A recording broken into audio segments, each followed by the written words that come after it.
Assalamualaikum warahmatullahi wabarakatuh. Teman-teman, hari ini kita akan belajar cara pembibitan menggunakan media tusuk. Media tusuk itu seperti ini, ya. Jadi ada tusuknya di atas ini. Nah, tusuk ini panjangnya sekitar 20 cm. Ya, sekitar 15 sampai 20 cm. Bagaimana caranya? Nah, media tusuk ini adalah media untuk menggantikan cara menggunakan cincin dan tutup. Jadi pengganti cincin dan tutup. Yang pertama, alat yang kita butuhkan ada dua macam. Nah, ini hanya pembantu saja. Yang ini wajib. Tentu ada bibit juga yang sudah harus kita siapkan. Nah, bibit yang sudah kita siapkan, ini media jagung utuh. Lalu ada tongkat pendorong. Nah, ini. Dan jangan lupa siapkan kapas tutupnya. Ya, jadi kapas ini berfungsi sebagai tutupnya nanti. Dan ini pendorongnya. Bagaimana caranya? Mari kita saksikan secara langsung. Teman-teman tadi lupa sendok, jangan lupa sendok ini ya untuk mengambil medianya. Jangan pakai tangan.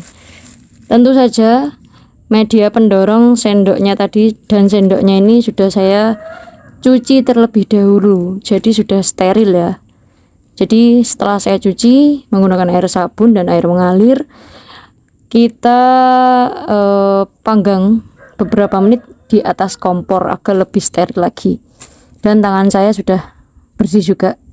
Jadi kunci sebenarnya dari pembudidayaan jamur tiram itu adalah titik steril ya.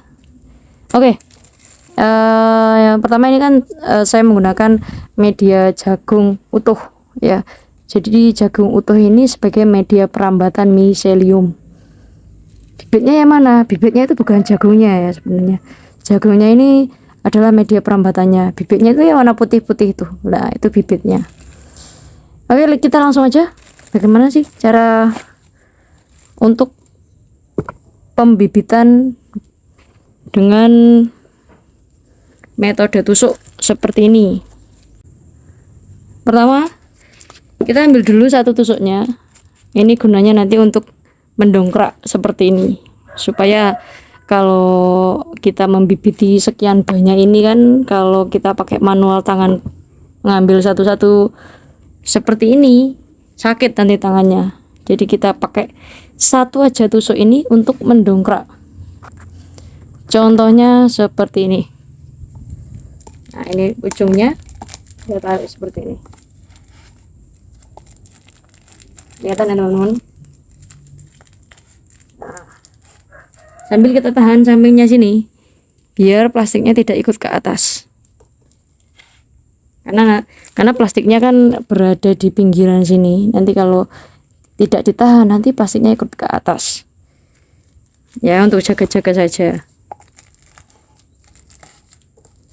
Nah, setelah keluar seperti ini langsung kita ambil ya. Usahakan ruangannya sudah steril dan bersih. Ambil aja langsung, ambil seperti ini. Lalu selanjutnya kita masukkan bibitnya ya. Kita masukkan bibitnya yang sudah kita siapkan. Nah, kita kasih secukupnya saja. Kalau saya segini, ini lumayan banyak ya, ini termasuk ya. Kita kasih segini. Lebih sedikit dari ini ya nggak apa-apa sih, tapi jangan terlalu sedikit ya. Jangan terlalu sedikit dan jangan pula terlalu banyak. Secukupnya saja, kayak nyuapin bayi gitu.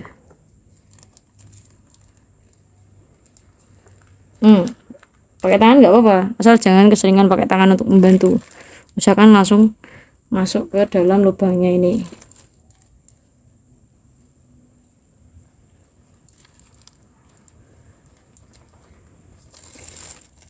Nah, ini selanjutnya kita pakai pendorong. Pendorong ini fungsinya untuk apa? Nah, fungsinya pendorong itu di sini. Perhatikan. Kita masuk sini, kita dorong ke dalam. Fungsinya apa? Kalau kita dorong ke dalam, itu nanti bibitnya akan jadi satu di dalam, bukan di tengah-tengah. Kadang kalau kita langsung pakai tutup botol itu bisa langsung pakai botolnya seperti ini. Pakai botol seperti ini bisa, jadi langsung masuk ke dalam sini juga bisa. Cuma kalau seperti itu, menurut saya pas ngorek-ngorek itu agak lama. Jadi saya pakai metode semacam ini. Cuma kalau kalian mau menggunakan botol, dari botolnya langsung dikorek-korek, nah ini kan jangan lupa sediakan palu. Palu ini fungsinya untuk apa? Nah, ini adalah salah satu yang plastiknya mengganjal di permukaan karena ini pakai mesin, jadi ada beberapa ganjalan. Ini fungsinya palunya ini untuk apa? Untuk mendorong lebih ya, dia masuk. Karena apa? Karena ada beberapa yang plastiknya itu menghalangi di tengah-tengah, jadi bibit itu tidak maksimal untuk berkembang. Nah, seperti ini. Setelah itu, kapas yang sudah kita siapkan tadi kita gunakan untuk menutup bibit yang sudah masuk. Nah, seperti ini. Jadi simpel saja ya, nggak usah pakai api. Kalau saya dulu pakai api, terus saya rasa pakai api atau nggak pakai api sama aja hasilnya. Ya udah, saya nggak pakai api, karena kalau pakai api itu agak ribet ya, bawa apinya kemana-mana. Jadi kalau seperti ini aja sudah aman ya, saya teruskan seperti itu. Tapi kalau di tempat kalian agak sedikit nggak aman ya, contoh nggak aman itu banyak lalat atau banyak anak kecil, itu bisa pakai api untuk ditaruh di samping ini, oblek lah. Jadi nanti api itu akan membuat area sekitar itu lebih steril. Cuma kalau saya langsung seperti ini. Yang penting sudah pastikan tadi peralatan yang kita gunakan seperti sendok, terus pendorong ini sudah dicuci, sudah cukup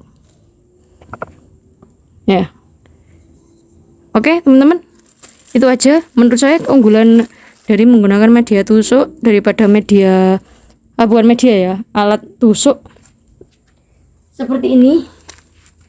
Dengan seperti ini namanya menggunakan cincin, namanya cincin ya, cincin dan tutup atau tusuk.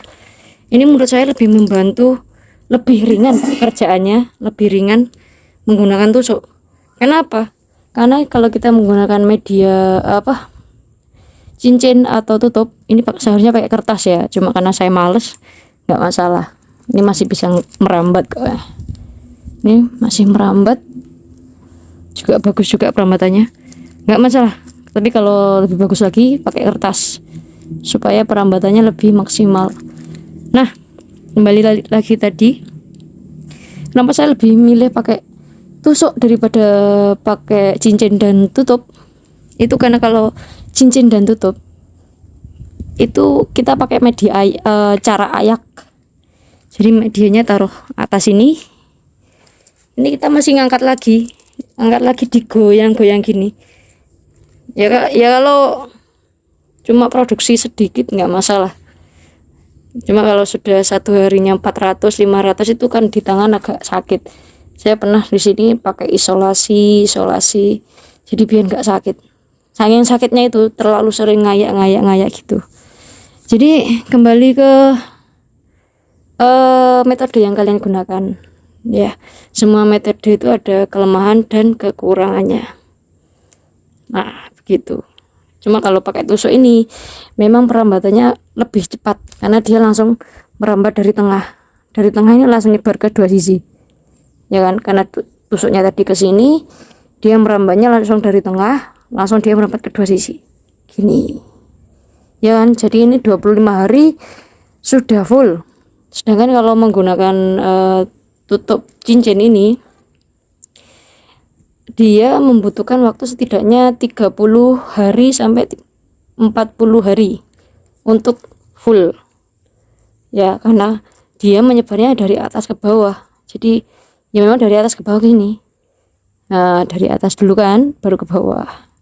Sedangkan kalau tusuk dari tengah menyebar ke dua sisi. Jadi memang lebih cepat saja. Nah, kekurangan menggunakan media tusuk daripada kekurangan menggunakan tusuk daripada menggunakan tutup dan cincin. Kekurangannya yang pertama, kita tidak langsung tahu ini medianya jadi apa enggak. Jadi kan ini medianya tadi ke tengah-tengah. Nah, ketika di tengah, kita nggak bisa memastikan ini medianya gagal atau enggak. Ya kan nggak kelihatan. Nanti kalau kita tahu ini jadi apa enggak setelah ya 25 hari itu. Kalau enggak setelah 10 hari lah kita nanti tahu putih-putihnya sudah merambat di tengah sedikit apa belum. Kalau belum, ya memang itu termasuk gagal kalau menurut saya ya. Jadi kekurangannya itu ada kelebihan dan kekurangan masing-masing, tergantung kawan-kawan mau pakai metode yang seperti apa. Oke, sekian saja berbagi ilmu kali ini. Semoga ilmu ini bisa bermanfaat untuk kalian semua. Saya akhiri, jangan lupa like, subscribe, dan komen di video, oke? Saya akhiri, wabillahi taufiq wal hidayah. Wassalamualaikum warahmatullahi wabarakatuh.